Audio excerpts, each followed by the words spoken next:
Assalamualaikum warahmatullahi wabarakatuh. Pemirsa semuanya, kembali lagi di channel YouTube kita, tentunya DTMC Experience atau DTMC XP. Di video kali ini saya akan menceritakan tentang pengalaman 1 bulan ketika berada di perkuliahan. Kemarin saya sudah melakukan live streaming, nanti bisa pemirsa saksikan di channel YouTube sebelah, yaitu DTMC Integrasi. Di sana ada yang menanyain tentang SNPP atau tips seperti itu.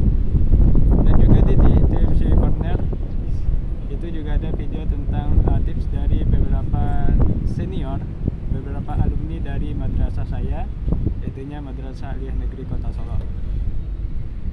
Saya mengambil video ini pada pukul sekitar 5:12 sore waktu Indonesia Barat, dan saya mengambil latar di rooftop dari asrama saya, yaitu Mabna Syekh Nawawi, dengan latar belakang seperti yang bisa dilihat di belakang sana. Itu merupakan kampus 1 UIN Syarif Hidayatullah Jakarta. Jadi di video ini saya akan bercerita tentang pengalaman kami 1 bulan ketika berada di daerah Ciputat ini. Oke, semua bermula pada tanggal 21 Agustus 2023. Perlu diketahui juga pemirsa bahwasanya pada 1 bulan yang lalu, tepatnya di 21 Agustus, kami baru nyampe di sini. Dan sekarang saya merekam video ini pada tanggal 21 September 2023. Namun tanggal uploadnya menyesuaikan. Kenapa? Karena sampai saat video ini direkam, saya belum memproduksi konten baru dikarenakan aktivitas perkuliahan seperti itu. Semoga saya sempat memproduksi beberapa video lagi gitu.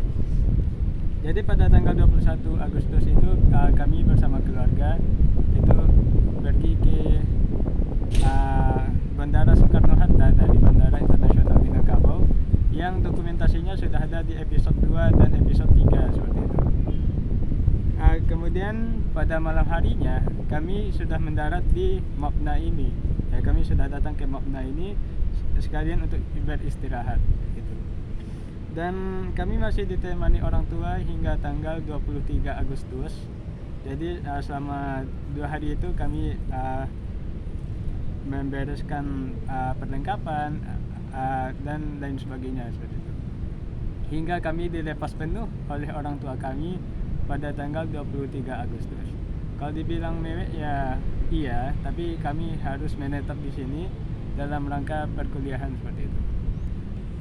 Kemudian juga pemirsa, setelah tanggal 23 Agustus tersebut kami berada di asrama, kegiatan bebas.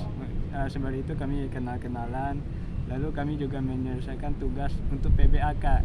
PBAK itu adalah singkatan dari pengenalan budaya akademik dan kemahasiswaan seperti itu. Jadi walaupun kami sudah berada di sini, kami pribadi belum bisa bermain sepuasnya, karena kan ada persiapan demi persiapan yang harus diselesaikan seperti itu. Oke, singkat cerita saya akan bercerita tentang proses PBAK itu sendiri. Jadi PBAK itu dimulai pada tanggal 28 Agustus yang terdiri dari 2 sesi ya. Ada yang sesi pagi dan sesi siang. Untuk yang sesi pagi itu peserta maba baru itu berkumpul di lapangan Triguna namanya, yang berlokasi di dekat SMK atau SMK dan SMA Triguna, yang kebetulan juga bekerja sama dengan UIN Jakarta. Nah, sekadar info juga, UIN Jakarta ini sudah memiliki banyak proyek kerjasama, banyak fasilitas infrastruktur dan lain sebagainya, yang kesemuanya merupakan aset atau bentuk kerjasama dengan UIN Jakarta seperti itu. Di tanggal 28 Agustus itu namanya PBAK Universitas ya.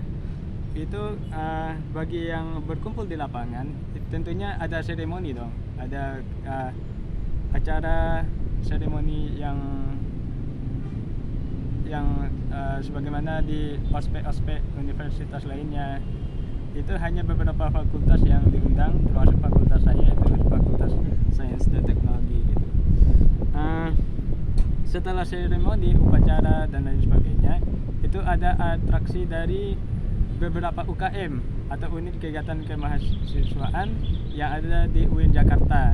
Dimulai dari penampilan marching band, itu lagu atau penampilannya itu benar-benar sesuai tren kekinian gitu, mereka bawain. Kemudian juga ada penampilan, ada salawat dari UKM Hikmah namanya, atau Himpunan Qori dan Qoriah Mahasiswa. Sedikit cerita juga di UKM-nya ada di UIN, itu ada belasan yang bisa dipilih sesuai minat dan bakat dari mahasiswanya. Yang beberapa diantaranya ada yang minat di olahraga, itu nama UKM-nya Forza. Atau kalau yang suka fotografi, itu UKM-nya namanya Kala Citra. Kalau yang salawat, yang tilawah, tahfiz, hadroh, marawis dan sebagainya, itu nama UKM-nya Hikmah, seperti itu. Dan juga kalau misalkan mau belajar bahasa asing, itu bisa di UKM Flat. Dan masih banyak lain lagi UKM yang ada di UIN Jakarta. Dan termasuk juga itu pasukan pengibaran bendera universitas yang ada di acara awal PBAK itu merupakan anggota dari UKM juga, namanya adalah Resimen Mahasiswa gitu. Resimen Mahasiswa. Oke, kemudian setelah penampilan demi penampilan itu ada acara inti, yaitu kami kedatangan seorang jurnalis sekaligus sosok inspirator yang sudah berpengalaman dan melalang hubungannya ke berbagai universitas di Indonesia. Dan tentunya pemirsa semuanya tentu sudah kenal dong siapa beliau. Yaitu beliau adalah Mbak Najwa Shihab ya. Jadi beliau mengaku bahwasanya kedatangan beliau ke UIN Jakarta itu bukan semata-mata mendatangi kampus gitu, melainkan beliau merasa pulang ke rumah, dikarenakan dulu ayahanda beliau juga pernah menjadi rektor IAIN Jakarta saat itu. Jadinya tentunya vibes-nya beda dengan acara ospek lainnya yang sudah lebih dulu ya. Itu banyak sekali motivasi yang beliau sampaikan yang bisa disimak dan diingat-ingat terus oleh maba baru seperti itu. Oke, itu pengalaman seputar PBAK Universitas. Dan juga di siang harinya masih ada agenda oleh yang di sesi siang ya, bertempat di auditorium Harun Nasution namanya. Kemudian di hari Selasa dan Rabu itu ada namanya PBAK fakultas. Jadi setiap fakultas masing-masing itu memiliki ospeknya sendiri gitu, atau PBAK-nya sendiri. Dan tentu saja rangkaian acaranya berbeda. Kalau di fakultas saya sendiri itu pagi harinya diisi dengan seminar, maksudnya tuh ada materi yang disampaikan oleh beberapa narasumber, tentunya dari pihak fakultas. Kemudian setiap kami dibagi menjadi beberapa kelompok sesuai nama provinsi di Indonesia. Itu nama kelompoknya itu namanya Batosai seperti itu. Kemudian juga di hari Rabunya itu sebentar. Ya, untuk kegiatan di hari Rabunya saya mungkin akan lupa, tapi mungkin bisa disaksikan di dokumentasi khusus tentang PBAK, itu episode ke-5 ya, seperti itu. Dan acara puncak dari PBAK fakultas ini, ada bunyi ambulans ya. Acara puncak dari PBAK fakultas ini itu ada yang namanya aksi penurunan umbul-umbul. Jadi setiap prodi itu memiliki umbul-umbulnya sendiri gitu, dengan berbagai desain yang begitu luar biasa gitu. Termasuk sebagai informasi, kalau di Fakultas Sains dan Teknologi itu ada 8 prodi seperti itu. Jadi masing-masing prodinya punya desain umbul yang berbeda-beda. Dan kebetulan yang menang dalam umbul-umbul itu adalah prodi teknik pertambangan seperti itu. Oke, di hari Kamisnya itu ada kegiatan yaitu PBAK jurusan. Ini lain lagi, PBAK jurusan itu diselenggarakan oleh prodinya masing-masing. Kalau prodi saya yaitu prodi fisika, pada paginya diisi dengan materi dengan seminar, kemudian ada games juga, kemudian ya seru-seruan dan lain sebagainya seperti itu. Dan tentunya di PBAK jurusan ini sebelumnya kami sudah dikasih tugas, ada sekitar 5 tugas pada saat itu. Ada pembuatan tuipon, kemudian membuat chipbook, kemudian juga prototype, kemudian membuat desain tentang toko fisika, ya seperti itu. Oh ya, saya teringat juga di PBAK fakultas tadi itu pada pagi harinya setiap paginya ada pengecekan rutin mengenai barang bawaan apa saja, termasuk juga kelengkapan dari propertinya seperti itu. Oke, itu tadi PBAK ya. Dan juga di asrama ini sendiri itu juga ada kegiatan PBAK-nya nih yang dilangsungkan pada tanggal 1 sampai 3 September. Nama kegiatannya adalah MOSA, yaitu masa orientasi santri Ma'had ya, kalau nggak salah. Mungkin bisa dilihat di sini. Itu kegiatannya selama 3 hari.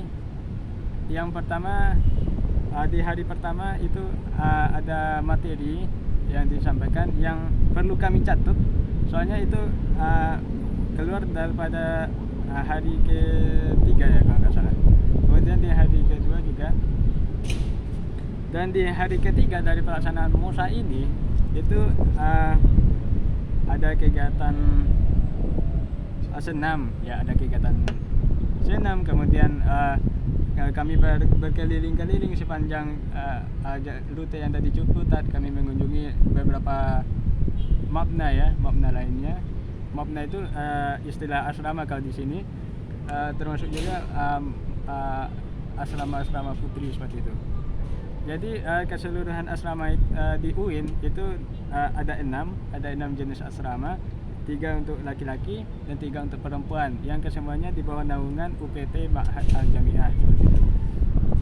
Kemudian setelah berkeliling-keliling bahkan sampai dites materi yang disampaikan, kemudian juga tentang tanggung jawab dan leadership yang apa namanya ya begitu, yang menguji sejauh mana kami kenal Ma'had, kemudian bagaimana kami disiplin dan lain sebagainya gitu. Kemudian setelah zuhurnya bebas sampai pada malamnya itu ada acara puncak. Acara puncaknya ini berupa kegiatan penampilan pentas seni seperti itu. Oh ya, ada yang perlu saya ceritakan juga. Di hari pertamanya itu malam ya, malam hari berupa acara pembukaan, kemudian di hari keduanya baru materi seperti itu. Jadi itulah kegiatan di MOSA atau ospeknya Mabna. Kemudian kami mulai melangsungkan kegiatan perkuliahan dari tanggal 4 September seperti itu. Di sini kami menjalani banyak sekali dinamika, tentunya karena kami di sini tidak bersama orang tua, kami masih sering komunikasi juga sama teman-teman. Bedanya kalau di perkuliahan sama di sekolah itu adalah jika di persekolahan itu masuknya dari full dari pagi sampai sore dengan banyak sekali mata pelajaran. Tapi kalau di kuliah tidak, itu tergantung prodinya masing-masing. Setiap prodi tentunya memiliki mata kuliah yang berbeda. Dan kadang ada dalam satu hari itu 2 mata kuliah, ada yang 1 mata kuliah saja gitu. Dan waktunya juga sesuai kebijakan yang ada.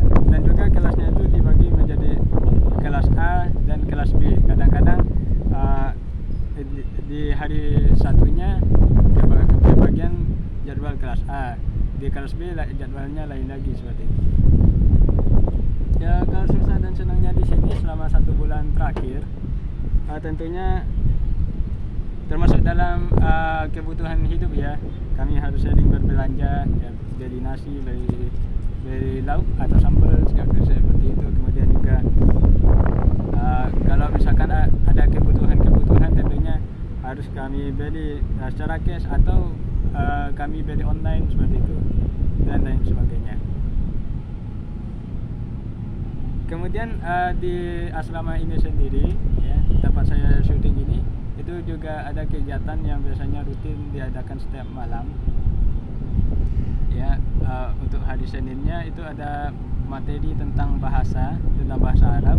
Kemudian di hari Selasa setelah isyanya di Selasa itu pelajarannya tentang akidah. Di hari Rabunya tentang tafsir, hari Kamisnya tentang bahasa Inggris, Jumatnya tentang fikih seperti itu. Dan itu setiap minggu rutin ada kegiatan seperti itu. Tentunya kalau kegiatan pemirsa atau teman-teman yang ngekos juga tentunya pemirsa sendiri yang merasain gimana dinamikanya. Yang jelas kalau berkuliah itu tidak semudah atau sebahagia yang diinginkan, karena di sini apalagi yang daerahnya jauh ya, itu kemampuan untuk beradaptasi itu sangat dibutuhkan sekali. Maaf batuk ya. Oke, dan bisa kita lihat di belakang sana itu adalah kampus 1 UIN ya. Nah, saya tunjukin sedikit dari sini di gedung yang sebelah sana ya, di sebelah sana itu adalah gedung fakultas ya, ada gedung fakultas Saintek juga ke sana. Kemudian juga ada gedung fakultas pasca sarjana ekonomi dan bisnis, itu 1 gedung fakultas.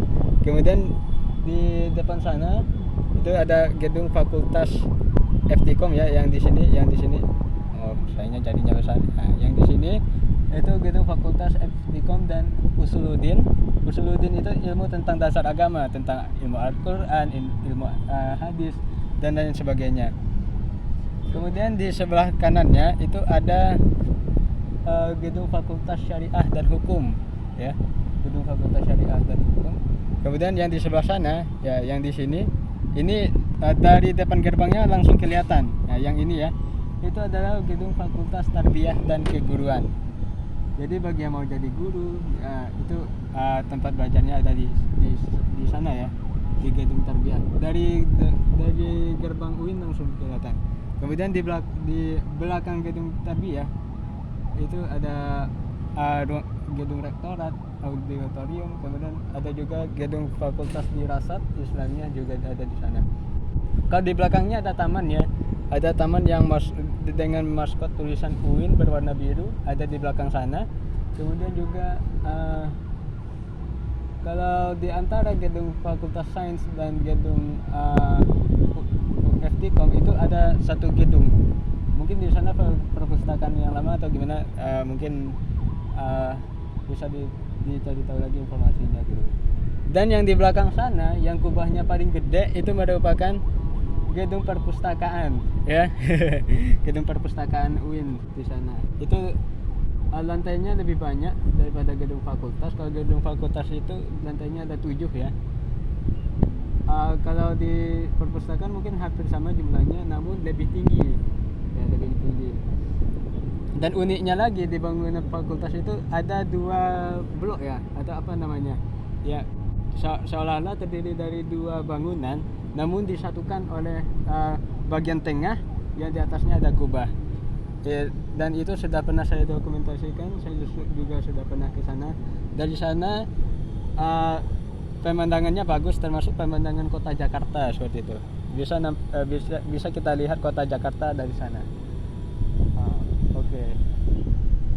Jadi itu penampakan kampus 1 UIN ya, tempat kami berkuliah selama 4 tahun, dan sekarang saya juga jalan-jalan.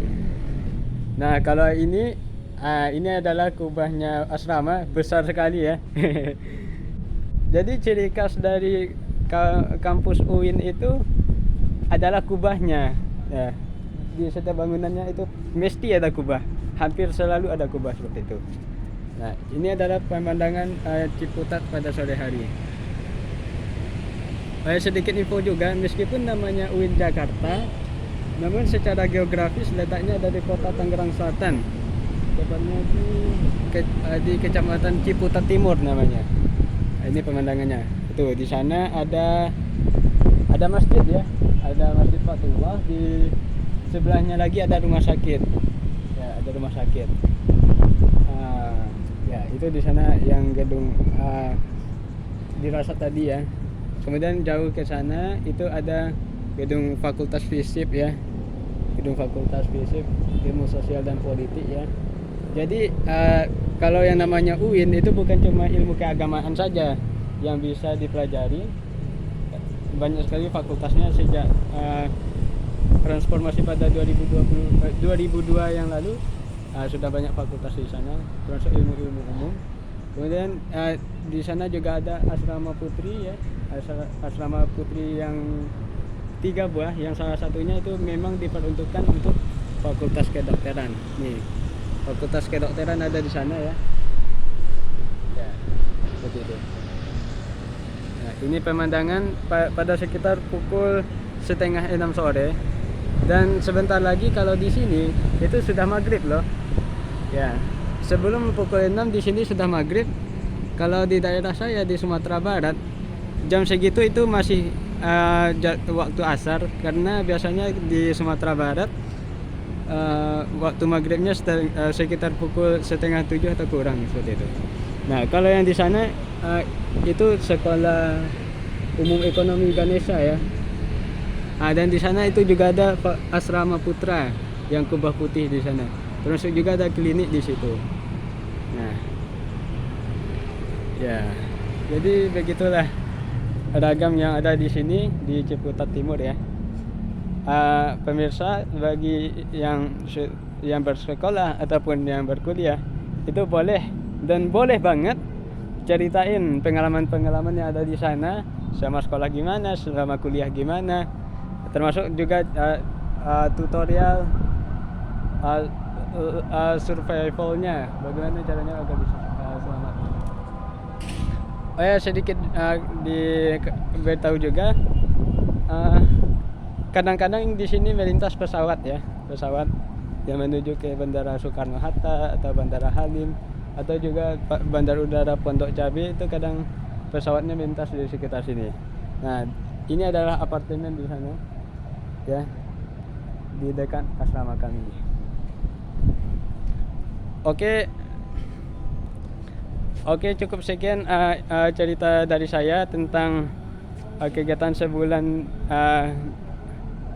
kami berada di sini. Sebetulnya masih banyak lagi cerita-cerita lainnya, termasuk juga ada ada kegiatan dari prodi dan lain sebagainya. Namun karena waktu yang membatasi dan mau maghrib juga, saya akhiri sekian dulu. Assalamualaikum warahmatullahi wabarakatuh.